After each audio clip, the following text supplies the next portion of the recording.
You're listening to the Beyond Measurements and Image podcast, where we build healthier lifestyles, elevate your well-being, and transform lives. Welcome to BMI.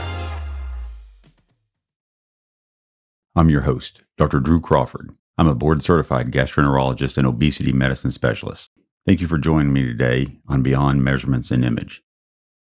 Life has a funny way of sitting us down at the table, shuffling the deck, and dealing us a hand we never even asked for.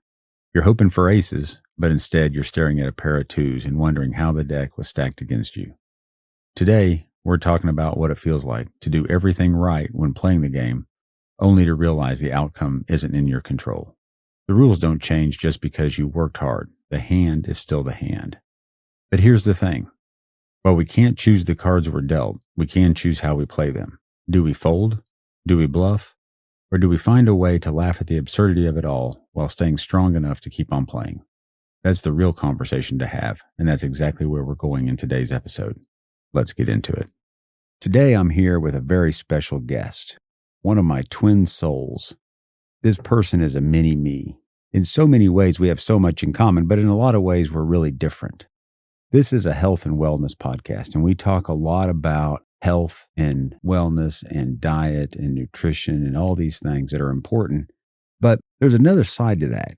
What if you do all the right things and you just get some piece of shit diagnosis that gets stuck on you? And that's what Houston's got. Houston is a fantastic kid. We're going to learn a lot about him. He's going to tell us about his background, and we're going to have a lot of fun with this. But in March of 2015, Houston was diagnosed with multiple endocrine neoplasia type 2B. That's an extremely rare disorder. About 1 in 4 million people have that. And what that is, it's characterized by tumors of the endocrine system, particularly medullary thyroid cancer. In about half the patients, they get what's called pheochromocytomas, which are tumors of the adrenal glands. When Houston was 9 years old, he was not only diagnosed with multiple endocrine neoplasia 2B, we'll just call that MEN2B from now on. Not only was he diagnosed with MEN2B, but he was also diagnosed with medullary thyroid cancer. At that point, we went to the Mayo Clinic and had surgery. I'm just going to give you an overview, and then we'll go back and fill in the details. In March of 2015, he was diagnosed by a very astute pediatric endocrinologist here in Tulsa by the name of Dr. Jelly. Dr. Jelly actually looked at Houston and told my wife, who is also a pediatrician, that he thought Houston had MEN2B just by looking at him. Houston is the fifth of 6 kids. He was considerably smaller than all of the other kids. And so my wife, being a pediatrician, was concerned with this. So literally, she sort of sought medical attention for him through multiple avenues, trying to figure out why he was so small to see if he had some sort of like growth hormone deficiency. She had seen endocrinologists and pediatricians, actually went and saw geneticists. None of them could come up with anything, just said, this is how he is. And that was fine. He was healthy. Everything was good. And then she happened to take him to see Dr. Jelly just as a follow-up for some other issues. And he just happened to see it. So that's how the diagnosis came about. And so thank God for Dr. Jelly. Fast forward, March, did an ultrasound. Everything looked good. Scheduled an appointment to get his thyroid out because there's a very strong penetrance of medullary thyroid cancer in these kids with MEN2B. And so we went up to have a prophylactic thyroid surgery to get the thyroid out before it was cancerous. Unfortunately, we went up in July, just 4 months later. And when they removed the thyroid, they found cancer cells in it. And so at that time, there was no treatment other than a thyroidectomy. So the thyroid was removed. There was one positive lymph node. He did well with the surgery. He's extremely stoic. He's tough. He's funny. He's all these things. Did well. And we just did routine follow-up. Roughly every 6 months to a year, we'd go up and have an ultrasound of the neck, meet with all the specialists. Things were good. Then in April of 2017, they found another node. They did a second surgery where they did a neck dissection and were able to get another node out that had some cancer. And he did well at that time. Would go from ultrasounds and began doing PET scans. In 2019, a PET scan was done. Everything was clear. Fast forward a few years and a few more ultrasounds and other radiologic tests. A PET scan was obtained in 2023, and they found that he had a metastatic lesion to his thoracic spine. And so again, at the Mayo Clinic, they went in and they ablated this. Fortunately, Houston was relatively asymptomatic with it, although, like I said, he's quite stoic, so we don't really know if he has a problem or when he has a problem because he doesn't tell us. By all accounts, he looked good. He felt healthy. He did well. More recently, he's gone up for another PET scan, just again for routine follow-up, not having any specific problems. Did another PET scan, found another lesion in his spine that they're going to go in November and get, and unfortunately found a handful of lesions in his liver. And so that's where we stand today. Houston's 19 years old. He's a sophomore at Oklahoma State University. He's a proud member of Phi Kappa Tau. So that's the background on Houston. So Houston, welcome to the show. Thank you for having me. Let's just start when you were a kid. I mean, you're the fifth of six kids. Tell us what's that like. Tell us about life from your perspective growing up. It was honestly just smooth sailing most of the time. I, of course, wasn't the first, so I wasn't subject to finding out the limit like how my oldest brother Hayden was. But I also wasn't the last, so I wasn't subject to all the, not humiliation, but all the jokes, being the baby of the family and all that stuff. Again, also wasn't middle child. I don't want to say lucky, but for my older brother Hunter, his closest family to him in age would have been myself and my older brother Holden. And I'm sure Holden has been talked about on this podcast before, but he is handicapped. And I feel like that might have put that experience of having your older brother, or like the closest brother to you being handicapped, made my experience with my older brother and Hunter's experience with his older brother incredibly different. I'm very glad to have both of them, of course. Hunter has probably been one of the closest in terms of my siblings to me. Other than that, I mean, there's not much different from anyone else in terms of being one of the middle kids, I guess. Let me just put a little clarity on that for those of you who listen. There are six kids. Houston's the fifth of six. So when he references the H's, the oldest is Hayden, and then Haley, and then Holden. Then it's Hunter, Houston, and Hannah. So that's the order. So when Houston's talking about it, his next oldest sibling is Hunter. Hunter's next oldest sibling is Holden. And then, of course, Houston's the fifth of six. So the youngest is Hannah. Mm-hmm. That's the order. So growing up, relatively normal childhood, other than you just had a whole bunch of brothers and sisters.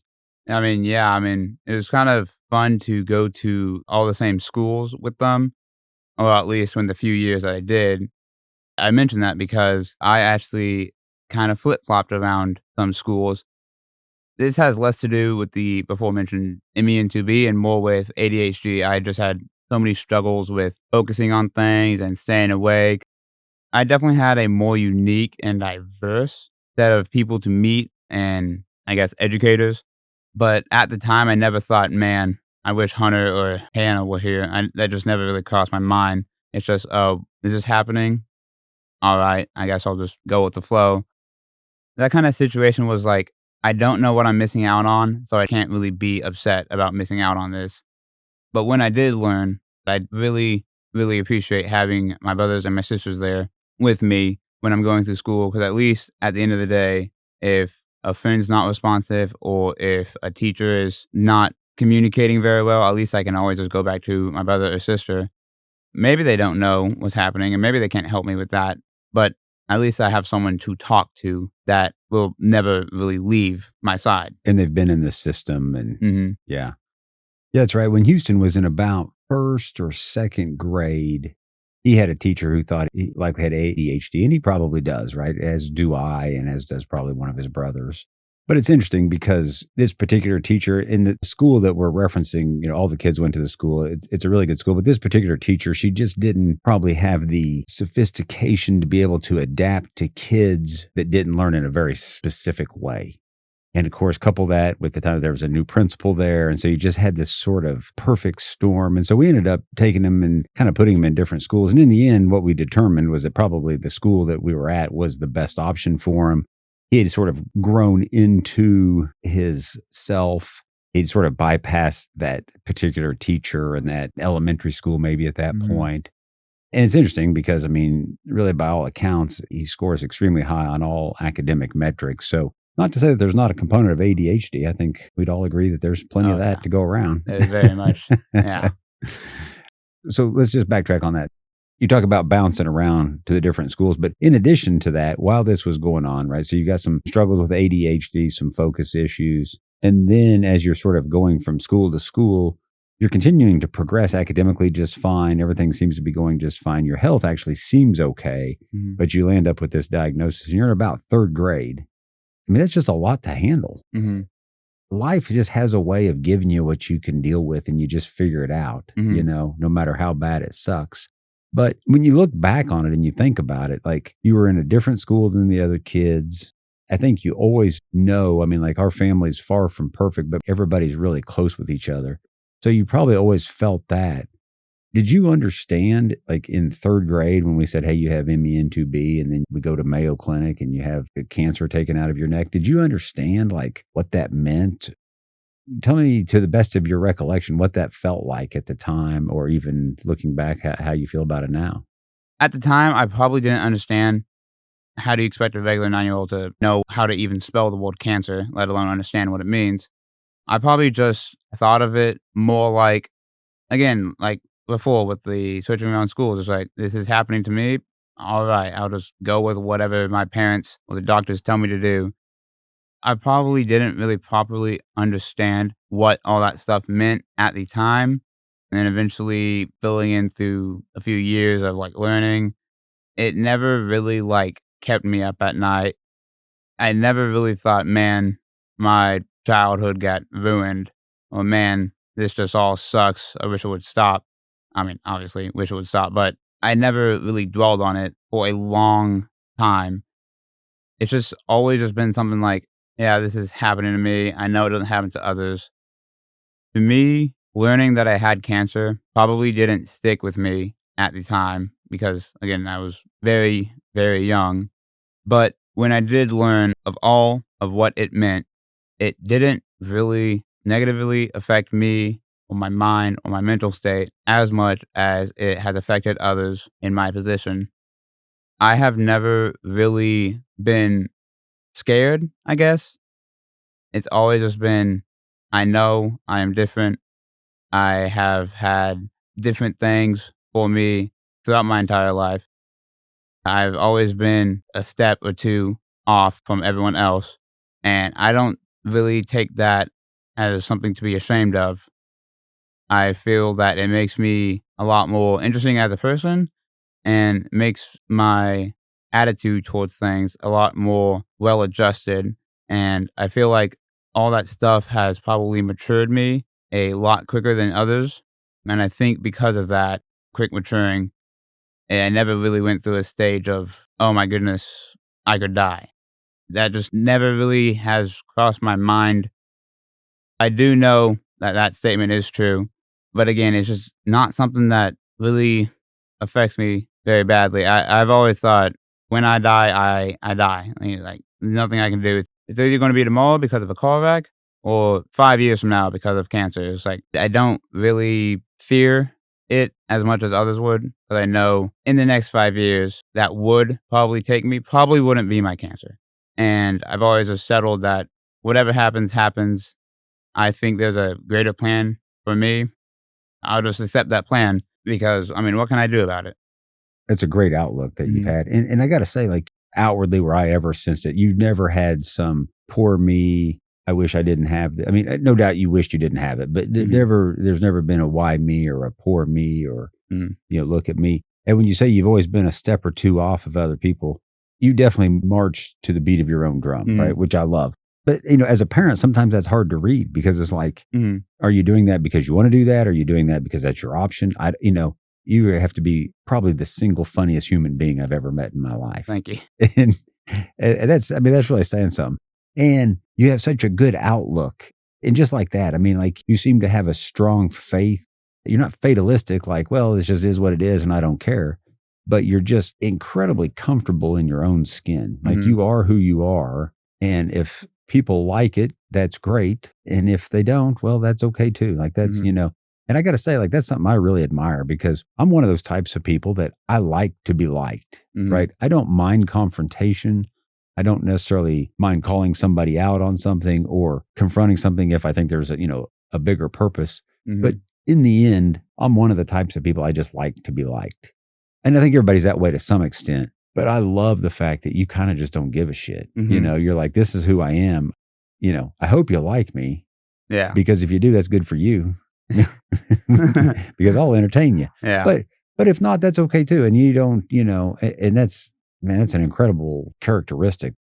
I don't know where you get it from, but I like it a lot. One thing that I've always had that I've told myself and I've told others before is that I don't care that I have cancer. I don't. I really don't. I care how others treat me because of that. I don't want to be treated as Houston, the cancer boy. I want to be treated as Houston, the guy who has X, Y, Z, and also just so happens to have cancer. I don't like being treated with special treatment just because of something that is not completely out of my control. There was a boy, I'm not going to name names. There was a boy in my school who unfortunately also had diagnosed with cancer. And he kind of went down the route of making that a very integral part of his being. And to each their own. But it just frustrated me to know that he was so much more than his diagnosis. And I hated that because he was genuinely one of the funniest guys too. And I just couldn't help but be like, come on, you don't need to use your cancer as another token. You are more than your cancer. And again, to each their own. No, but that's a great point. You don't want it to define who you are, right? And you don't allow that to define who you are. In fact, I would venture to say that probably the majority of people who know you, other than, close friends that know you well, probably the majority of them don't even know that you have cancer, right? It's just not something that you talk about. And I think that's good in the sense that it doesn't define you. You don't allow it to. That's very admirable. Mm-hmm. So that's sort of middle school coming up. Then you go to high school. You didn't end up in jail very often. Didn't get caught. Yeah. And ended up earning your Eagle Scout. Yep. On the way up. Ran cross country all 4 years. 4 years. Yep. And then graduated with honors. Went on with significant scholarships to Oklahoma State University, where you're at now. Mm-hmm. So since this is a health and wellness, let's just talk a bit about the cross countries. So you ran for 4 years. Yep. Then when you graduated, you took your garment off. You took your shoes off. Yep. And I'm pretty sure, and correct me if I'm wrong, you have not run without being chased or being told to run since that time. That is true. I have not ran since then. And have no plans to run any time in the near future. Not right now. That's fine. So you're in college now, sophomore, you're in a fraternity, you're studying. I'm a major in aerospace engineering. I'm probably going to try to do mech aero. Yeah, which is mechanical engineering and aerospace engineering. Yep.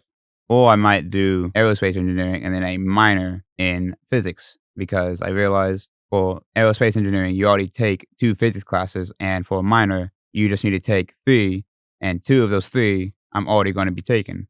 So it sounds a lot more intense than it is. Yeah, so you're just taking the easy road down there in Stillwater. You're just taking the easy classes. Okay, easy. Yeah. Okay.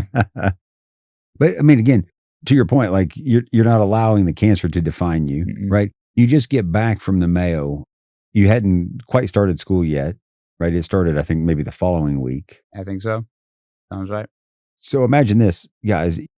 He's gone. He gets news that he's got another spot in his spine and he's got some spots in his liver. A lot of people might tend to think, gosh, this stuff's spreading. I don't know. Maybe I'll take my foot off the gas. But I didn't get that sense at all. Nope.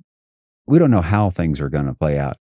There was a surgeon that I worked with for a lot of years by the name of Dr. John Phillips. Man, he was an amazing, amazing guy. He operated on your mom. And she had breast cancer.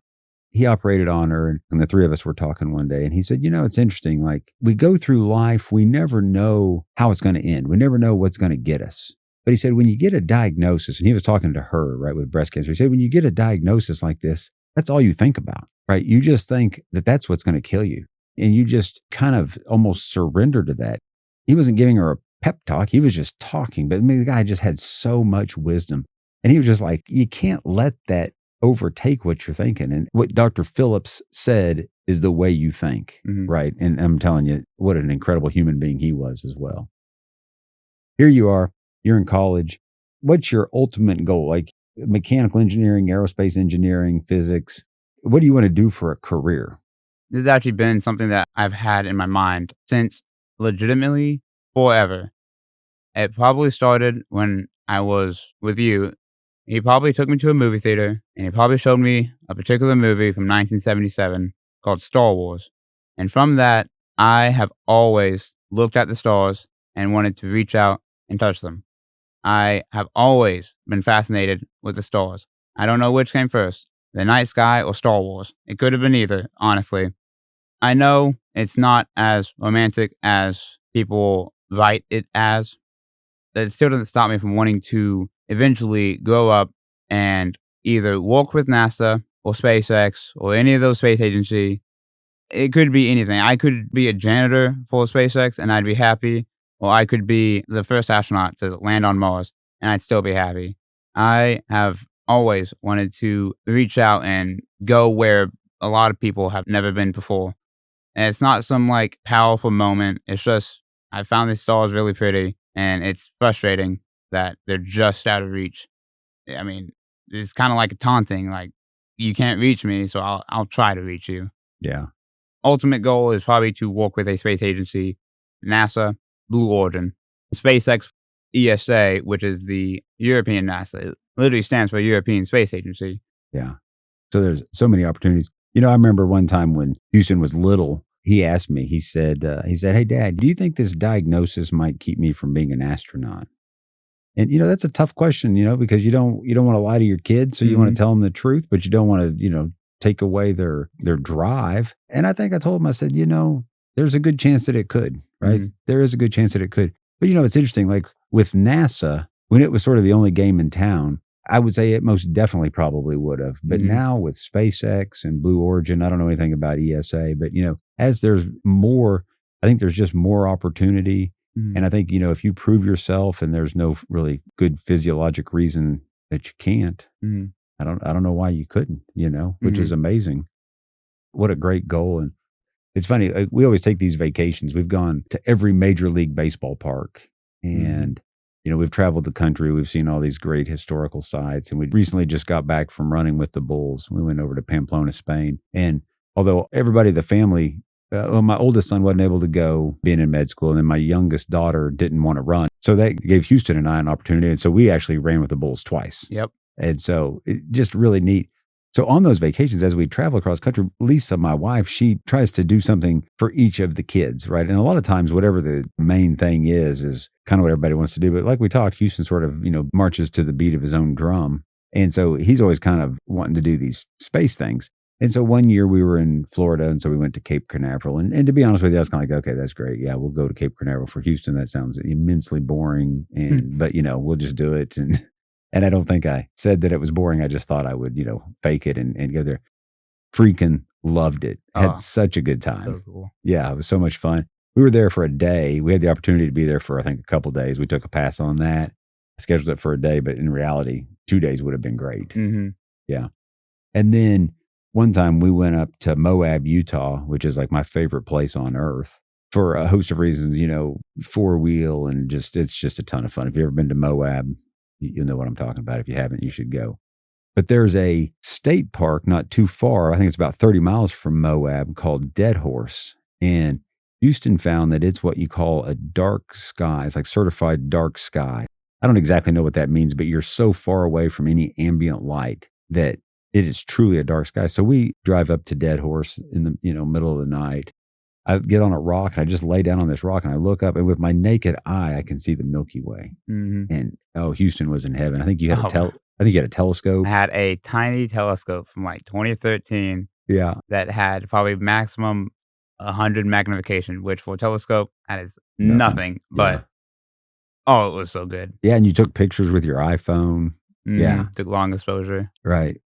There's always been parts of space and space travel. And at one time we were in Sedona and we went out like at midnight and there was some astronomer. Do you remember that? And he was... Yeah. We traveled on some back roads to some random plot of land and we thought we may have had the wrong location. And then we realized, wait a minute, all these cars have their lights off. We couldn't see it because it was so dark. And then so we followed around, we parked where we were supposed to park, waited a few minutes, and then eventually the guys came and got us to go look at whatever we're going to look at. We go with them, we see the largest telescope I have ever seen in my life. That thing... so big. It probably weighed more than me.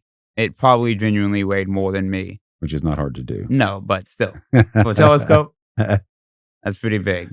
Yeah, it was huge. And it was all computer generated. And there was an astronomer there, and he would point to the different stars. And he had this incredible laser just in his hand. And he would just point and he would show all these things. And it was so much fun. Yeah. So to the point, we just had some great excursions sort of surrounded by Houston's desire to do this.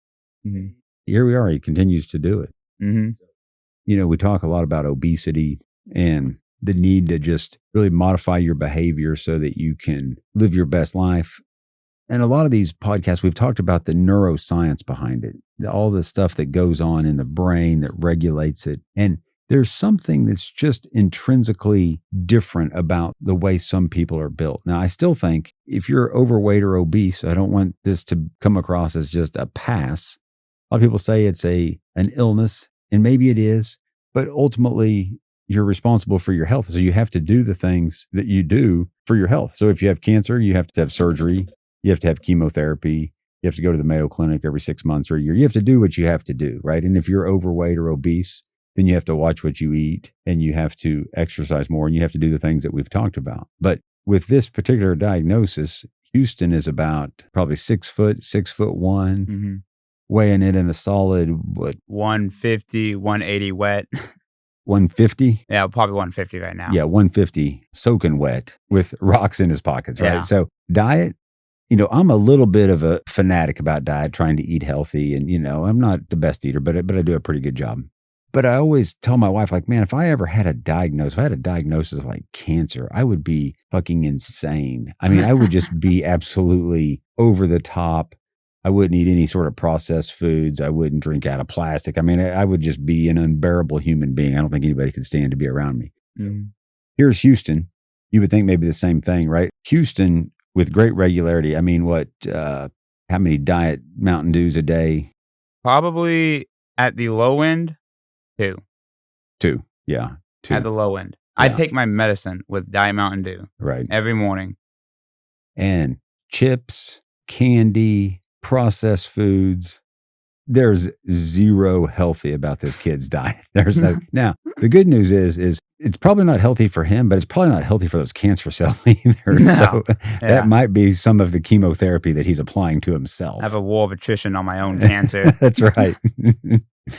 Oh, yeah. So there's just something about life that's just intrinsically not fair, right? Some people get a shit gene like this, and it leads to that. Some people do the right things and just can't shed weight, right? But we're all in this together. We all work together and we do what we can to move the ball forward. So that basically brings us to where we are today. That's Houston in an extremely accelerated version of his life. But I think, you know, when you have a diagnosis like this, Houston, it sucks, right? Mhm. And, you know, one of the things Houston said to me the other day when he came back from Mayo Clinic, well, actually I overheard him talking to one of my other sons. And he said, listen, we got to be there for Dad. Dad's really worried about this. I know he's super worried about this. That's what I heard Houston telling Hunter, right? So Houston with cancer, who just got told that he's got some in his spine and got some in his liver, he's not worried about him. He's talking to his brother to make sure that they prop me up because he knows I'm worried about it, right? That's Houston. That's the kid that I'm talking to in front of me, right? So what an amazing human being, worried less about himself and more about me. Then he told me, he said, hey, listen, Dad, he said, this is what I know. He said, I don't want you to worry about me. He said, I don't know if I'll be here in 5 years. I don't know if I'll be here in 50 years. But what I know is I'm here right now and I feel just fine. And we got to make the most of this thing. And I just thought, wow, I mean, 19 years old, man, that's the wisdom that I don't even think I would have the wisdom at my age to think that way, nor the selflessness to put others before me. I mean, yeah, kudos to you, Houston. Thank you. You have no idea how proud I am. Now let's talk about it. So you say, I don't know if I'm going to be here in 5. I don't know if I'm going to be here in 50. What I do know is the MEN2B, right? It's the 918 Rett gene. I know that's a shitty diagnosis, right? And I know the prognosis isn't great. What I also know is that I'm your daddy. And so even though I'm a doctor, I've specifically avoided reading much about it, right? Because I don't want to be your doctor. I want to make sure that I get you everywhere you need to be and get you in front of the right people but I want to only hope the best for you and to do everything for you. I don't want to know what statistics are, because as a physician, I know what that is for the patients that I take care of. And that's the role I play for them. And I expect their daddies and their husbands and their family members to do what I'm doing for you. I want to just be your dad and your friend. So we both know that the statistics out there just suck, right? But what we also know from running with the bulls and doing all these things is that there's a life to live. We've got to wring everything we can out of this life, right? So that being said, you hear about people talk about a bucket list, right? Things they want to do before they kick the bucket. Have you given any thought? I mean, at your young age, you've done a bunch of things, but like if you were going to name off 3 or 4 things, and maybe you haven't thought about them, but if you have, like if you had 3 or 4 things, or if 10, I mean, I don't. What are they? Like, what are things that just like, man, while I'm on this earth, I want to do this? Well, as cheesy as it sounds, I know it's full cheese fest what I'm about to say. I've not put much thought into things because I don't like doing things just to do them. Again, I know this is so cheesy. I'd rather have good company doing something boring than no company doing something amazing. If I went to Spain and ran with the bulls all 7 days in a row with no one around me, I wouldn't feel great. I wouldn't feel accomplished. I'd rather have an experience to share than an experience. So a lot of things I haven't put much attention into because I just can't focus on something that only I can do. I'd rather, again, same thing with running with the bulls. That would be so less cool without the people that I ran with the bulls with. As for like actual stuff that I would find pretty cool, I'm not sure if it really counts as a bucket list, but I would like to travel, maybe see 7 wonders of the world, 7 natural wonders, see Christ the Redeemer, visit Rome, visit the Vatican, see the Pope. One country that's always fascinated me that I've taken massive interest in for years and years for a variety of reasons is Switzerland. Switzerland has always fascinated me. I wouldn't mind going back to Spain. For like intense things, skydiving is probably one of them. Scuba diving wouldn't be terrible, although I do not want to go underwater cave diving. That sounds ugh. Yeah, it's a bit over the top. Yeah, and I guess for like an intense thing, I especially want to do. So my dad has done many things with all my siblings. For my older sister, he skydived with her. And so from that, we've kind of like made it a thing. It was like, we need to pick something that isn't something that someone has already done to do with our dad. That's cool, intense, whatever. I've thought of 2 things, either scuba diving or hiking a mountain. Maybe not hiking, maybe climbing. I feel like it'd be really cool to climb like Mount Denali, which I know at this rate, that's never going to happen. I don't know. Mountain climbing has always just had, or like maybe like climbing up a smaller one or like a more significant one, like Mount St. Helens, going to the Appalachians and seeing what we can do there. Do the trail, Appalachian Trail. Yeah. Yeah. Again, scuba diving has always been cool. I kind of want to see a reef. That'd be cool. Be very cool. Yeah. I mean, other than that, there's like not much I can think of. So it sounds like traveling is kind of your traveling and traveling with the people that you love. Right. Which, I mean, yeah, that's perfect. Yeah. That's perfect. I've thought about this for a while. You mentioned it before, earlier this episode, and you said something about you are unsure of how I feel or if I'm putting on a facade to keep you calm and keep mom calm. It's weird. I want to say I don't think, but what I mean is that I can never be 100% sure. But I am pretty sure, 99.98%. Basically, I know that I am not putting on a facade to help calm others. What you see is what you get. I try to keep it that way. If I am scared, I will make sure people know I am scared. I have never really been scared of many things. It seems embarrassing to say this, but the one thing that consistently has made me teary-eyed, which I know it sounds so weird to say, but the thing that has consistently made me the most teary-eyed is not what has happened to me, it is what has happened to Jesus. I feel, again, I know it's so weird to say it, but I have gotten videos explaining what happened, how a crucifixion works. I've read stories about him, and I don't know. It just always makes me upset, like very, very upset. I don't feel I'm perfect. Do I think I deserve what's happening to me? I don't know. No, you don't. I feel like I am dished out what I can handle. Faith has always been something that really, really keeps me calm. I don't want to push anything on anyone. I just want to say what has helped me. There has probably been a single time where I've asked, why me? And I can't say that I got a response to that, but I've also come to the conclusion, why not me? Because I have all the support I can get. I have 2 amazing parents. I have 5 siblings that I can rely on. I have 1 sibling who is handicapped. That could have been me. And he could have been me. This is honestly probably the best scenario for someone in my position to have such great people surrounding me. And I have thought that if it were to be anyone else, they would not have this level of preparedness for them. It might sound self-deprecating, might sound stupid to say this, but I feel that of all options, maybe just for others, I was probably the best to have this happen. I know, super weird to say.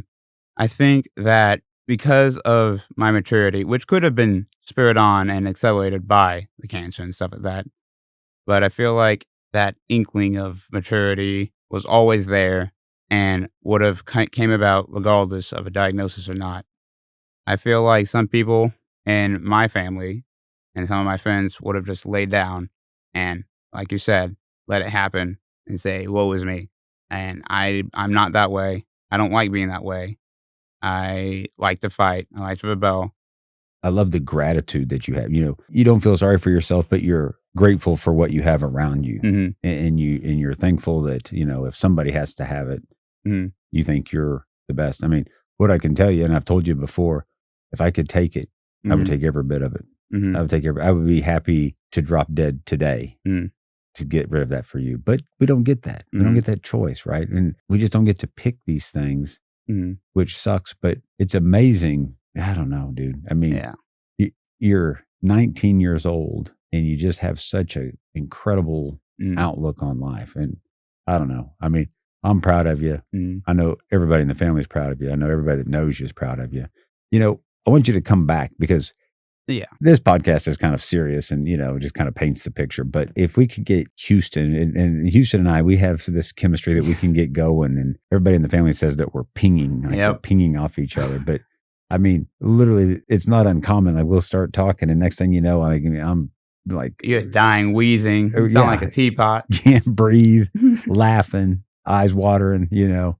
So anyhow, well, Houston, thanks for sharing your story. Yep. It's incredible. I love your outlook. I love you. Houston is a big fan of Snoopy.